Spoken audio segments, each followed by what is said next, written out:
بسم اللہ الرحمن الرحیم۔ گمنام ہیروز کے معزز ناظرین، السلام علیکم۔ آئیے چلتے ہیں کہانی کی طرف۔ باہر تیز ہواؤں کا شور تھا۔ برف کے اڑتے ہوئے ذرات کے باعث گہری سفید دھند چھائی ہوئی تھی۔ وہ اینٹی ڈارک چشمے کے ذریعے چند گز کے فاصلے تک دیکھ سکتے تھے، لیکن ہواؤں کا شور اس قدر تھا کہ وہ باتیں نہیں کر سکتے تھے۔ افریدی نے اس سے کہا، چھڑی ٹیکتے ہوئے برف کی سختی کا اندازہ کرو، پھر آگے بڑھو۔ للی نے اس کے ہلتے ہوئے ہونٹوں کو دیکھا، پھر پوچھا، کیا کہہ رہی ہو؟ افریدی کو اس کی آواز سنائی نہیں دی۔ تب ایک سراغ رساں نے للی کے دماغ میں کہا، میں افریدی کی باتیں تمہیں سمجھایا کروں گا۔ دوسرے سراغ رساں نے افریدی سے کہا، للی جو کہنا چاہے گی وہ میں تم سے کہا کروں گا۔ افریدی نے کہا، ہمیں گائیڈ کرو، ہمارا ساتھی کس طرف گیا ہے؟ تقریباً 100 گز کے فاصلے پر ایک ہیلی کاپٹر نیچی پرواز کر کے مسلح فوجیوں کو یہاں اتارنا چاہتا ہے۔ گہری دھند کے باعث انہیں مناسب جگہ دکھائی نہیں دے رہی۔ افریدی ایک سمت دیکھتے ہوئے بولا، میرے بائیں سمت سرچ لائٹ کی دھندلی سی روشنی دکھائی دے رہی ہے۔ ہواؤں کے شور میں ہیلی کاپٹر کی دھیمی سی آواز سنائی دے رہی ہے۔ افریدی کے محافظ سراغ رساں نے کہا، شاید یہ دوسرا ہیلی کاپٹر ہے، میں ابھی معلوم کرتا ہوں۔ اس وقت دشمن ٹیلی پیتھی جاننے والوں میں 3J کے جے فلو اور جے سامو تھے اور ڈینی تھے۔ جس طرح وہ للی کے دماغ میں آ کر علی اور افریدی کی مصروفیات معلوم کر رہے تھے، اسی طرح بابا صاحب کے دائرے کے سراغ رساں امریکی سراغ رسانوں کے دماغوں میں جا کر معلوم کر رہے تھے کہ ان کے ٹیلی پیتھی جاننے والے کس طرح ان کی مدد کر رہے ہیں۔ محافظ سراغ رساں نے افریدی کے دماغ میں واپس آ کر کہا، تمہارا ساتھی جس ہیلی کاپٹر کی طرف گیا ہے، یہ ہیلی کاپٹر وہ نہیں ہے، یہ دوسرا ہے۔ تم اس دوسرے ہیلی کاپٹر کی طرف جاؤ، ادھر امریکی فوجیوں کو اترنے نہ دو۔ للی کے دماغ میں بھی یہی کہا گیا۔ وہ دونوں اس طرف گھوم کر جانے لگے۔ وہ دوسرا ہیلی کاپٹر اگرچہ پوری طرح نظر نہیں آ رہا تھا، تاہم سرچ لائٹ کی دھندلی سی روشنی سے پتہ چل رہا تھا کہ وہ اپنی پرواز نیچی کر رہا ہے اور خلا میں معلق رہ کر مناسب جگہ نہ ملنے پر ادھر سے ادھر جا رہا ہے۔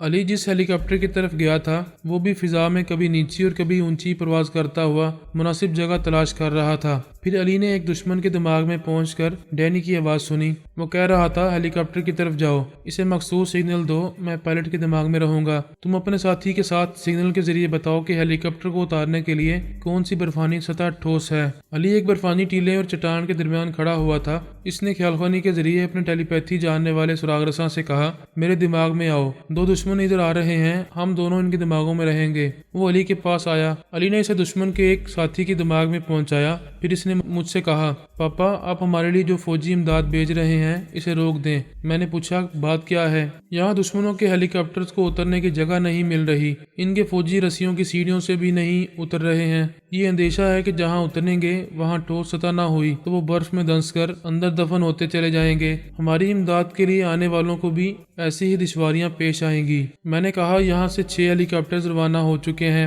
میں انہیں ہدایت دیتا ہوں کہ وہ چین کے انتہائی مغربی حصے کے کسی شہر میں اپنی پرواز ملتوی کریں اور اگلی ہدایت کا انتظار کریں۔ علی اپنی جگہ دماغی طور پر حاضر ہو گیا۔ سراغ رساں نے اس کے پاس آ کر کہا، سر وہ دونوں ایسی جگہ پہنچ گئے ہیں جہاں ہیلی کاپٹر نیچی پرواز کر رہا ہے۔ علی نے کہا، میرے سامنے کافی فاصلے پر ہیلی کاپٹر نیچی پرواز کرتا ہوا خلا میں معلق ٹھہر گیا ہے، ان دونوں کے دماغ میں چلو۔ وہ دونوں دشمنوں کے دماغوں میں پہنچ گئے۔ ڈینی ان میں سے ایک کے دماغ میں کہہ رہا تھا، ہمارا ایک ٹیلی پیتھی جاننے والا پائلٹ کے اندر موجود ہے، تم جہاں کھڑے ہوئے ہو وہاں کی سطح ٹھوس ہے۔ ہاں ادھر ٹھوس ہے، میرا ساتھی آگے گیا ہے، اگر وہاں تک سطح ٹھوس ہوگی تو ہیلی کاپٹر کو اتارا جا سکے گا۔ ڈینی اس کے ساتھی کے دماغ میں گیا۔ علی نے بابا صاحب کے دائرے کے 2 مزید ٹیلی پیتھی جاننے والوں کو اپنے دماغ میں بلایا، پھر کہا، میرے اندر رہو، میں اس برفانی دھند میں اندھی جنگ لڑنے کے لیے خود آگے نہیں جاؤں گا، دشمنوں کو ہی اپنا اعلی کار بنایا جائے گا۔ برف کی ٹھوس سطح کافی دور تک تھی، وہاں ہیلی کاپٹر اتر گیا۔ ایک فوجی افسر نے سلائڈنگ دروازہ کھول کر دیکھا، ہوا اتنی تیز تھی کہ اس کی شدت سے پیچھے ہٹ گیا۔ پھر اس نے مسلح جوانوں کو اترنے کا حکم دیا۔ وہ ایک ایک کر کے اترنے لگے۔ ان کے پیچھے فوجی افسر بھی برف کی سطح پر آیا۔ وہ دونوں امریکی سراغ رساں ان کے قریب پہنچ گئے۔ علی ایک امریکی سراغ رساں کے دماغ پر قبضہ جما کر اس فوجی افسر کے قریب اسے لے گیا۔ اس کے کان کے پاس منہ لے جا کر بولا، کیا ہمارے لیے گرم کافی اور کچھ کھانے کا سامان لائے ہو؟ فوجی افسر نے اس کے کان سے منہ لگا کر کہا، فکر نہ کرو، سب کچھ ملے گا، پہلے کام کی بات کرو، جس کے پاس مائکرو فلم ہے وہ کہاں ہے؟ بھوک پیاس سے ہماری جان آدھی ہو رہی ہے، ہم پہلے کھائیں گے پھر مائکرو فلم والے کو تلاش کریں گے۔ علی کا ایک ٹیلی پیتھی جاننے والا اس فوجی افسر کے دماغ میں پہنچ گیا۔ افسر نے اس کی مرضی کے مطابق ایک فوجی جوان کے کان میں کہا، ہیلی کاپٹر میں جاؤ، کافی سے بھرا ہوا تھرماس اور ٹن پیکڈ کھانا لے آؤ۔ ڈینی نے افسر کے دماغ میں کہا، ضروری باتیں مجھ سے کہا کرو، میں ٹیلی پیتھی کے ذریعے تمہارے جوانوں کو تمہارا حکم سنا دیا کروں گا۔ بے شک یہ سب بھوکے پیاسے ہیں، میں ان سے کہتا ہوں جلد ہی کھا پی کر اس غار کی طرف جائیں جہاں وہ چھپے ہوئے ہیں۔ ایک سپاہی اپنے افسر کے حکم کے مطابق ہیلی کاپٹر کے اندر کھانے کا سامان لینے آیا۔ علی نے اس کے دماغ پر قبضہ جما لیا۔ وہ اپنی گن سیدھی کرتے ہوئے پائلٹ سے بولا، ادھر دیکھو۔ پائلٹ نے سر گھما کر دیکھا، اس نے سر میں گولی مار دی۔ علی نے پائلٹ کو اس لیے ختم کیا تھا کہ ہیلی کاپٹر وہیں رہے، کوئی اسے اڑا کر نہ لے جائے۔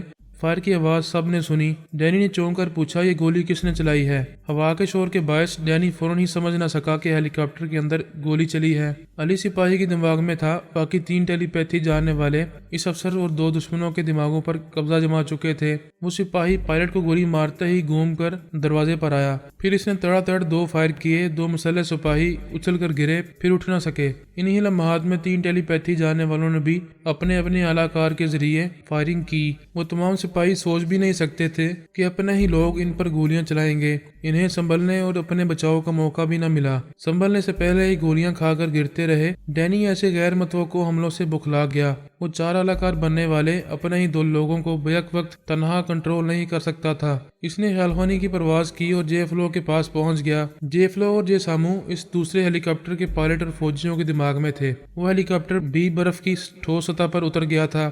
ڈینی نے وہاں بھی فائرنگ کی آواز سنی۔ جے فلو نے کہا، ان مخالف ٹیلی پیتھی جانے والوں نے ہمارے کئی آدمیوں کو اعلیٰ کار بنا لیا ہے، ہمارے کئی فوجی جوانوں کو مار ڈالا ہے، پلیز جلدی آؤ، ہمیں فوراً جوابی کارروائی کرنی ہے۔ جے فلو نے کہا، تم نے ابھی یہاں فائرنگ کی آواز سنی ہوگی، انہوں نے ہمارے پائلٹ کو ہلاک کر دیا ہے۔ ڈینی نے کہا، انہوں نے اس ہیلی کاپٹر کے پائلٹ کو بھی ہلاک کر دیا ہے۔ وہ بڑی چال بازی دکھا رہے ہیں، شاید وہ سمجھ رہے ہیں کہ ہمارے فوجیوں میں سے کوئی ہیلی کاپٹر اڑا نہیں سکے گا۔ تم فوجی افسر یا کسی جوان کے دماغ پر قبضہ جما کر وہ ہیلی کاپٹر وہاں سے لے جاؤ۔ ڈینی واپس امریکی سراغ رساں کے دماغ میں پہنچنا چاہتا تھا، اس کی خیال خانی کی لہروں کو اس کا دماغ نہیں ملا۔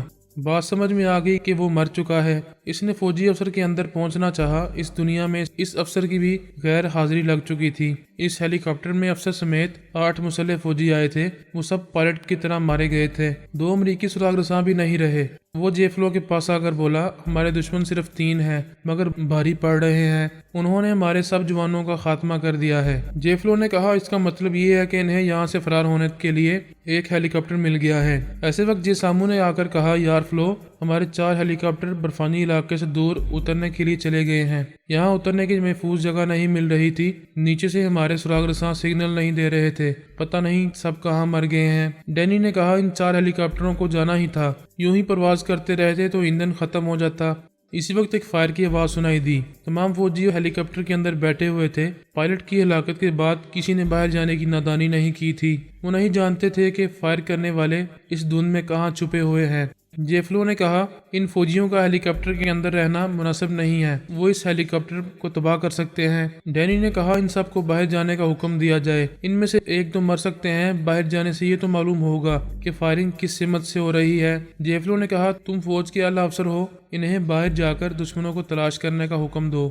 ڈینی خیال خانی کے ذریعے انہیں حکم دینے لگا۔ جے سامو نے کہا، وہ 3 ہیں، ان میں سے جس کا نام افریدی ہے، اس کے پاس مائکرو فلم ہے، انہوں نے ہمارے ایک ہیلی کاپٹر پر قبضہ جمایا ہے۔ افریدی اسی ہیلی کاپٹر سے فرار ہو سکتا ہے، اسی ہیلی کاپٹر لے جانے کا موقع نہیں دینا چاہیے۔ وہ تینوں ایک جگہ ہوں گے تبھی ہیلی کاپٹر لے جائیں گے، ان میں سے 1 یا 2 یہاں ہیں۔ ان کا ایک اندازہ درست تھا، وہاں لیلی اور افریدی تھے۔ پہلے وہ دھند میں بھٹکے ہوئے ہیلی کاپٹر کے قریب پہنچ گئے۔ افریدی نے پائلٹ کو نشانے پر دیکھتے ہی گولی مار دی تھی، پھر لیلی کو کھینچتا ہوا اتنی دور آ گیا تھا کہ دھند کے باعث دشمن انہیں نہیں دیکھ سکتے تھے۔ محافظ ٹیلی پیتھی جاننے والے نے کہا، افریدی، اسی طرح پہاڑی کے ساتھ ساتھ چلتے رہو، مگر پہلے ہیلی کاپٹر کی سمت فائر کرو، دشمنوں پر یہ دہشت طاری رہے گی کہ تم سب وہاں موجود ہو۔ افریدی نے ایک فائر کیا، پھر لیلی کے ساتھ دوسری سمت جاتے ہوئے پوچھا، ہمارا ساتھی کہاں ہے؟ تم اسی طرف جا رہے ہو؟ اسی وقت ہیلی کاپٹر کے پنکھے کی گردش کرنے کی آواز سنائی دی۔ لیلی اور افریدی نے پلٹ کر دیکھا، افریدی نے جس ہیلی کاپٹر کے پائلٹ کو گولی ماری تھی وہ پھر پرواز کرنے والا تھا۔ جے فلو اب اسی تدبیر پر عمل کر رہا تھا کہ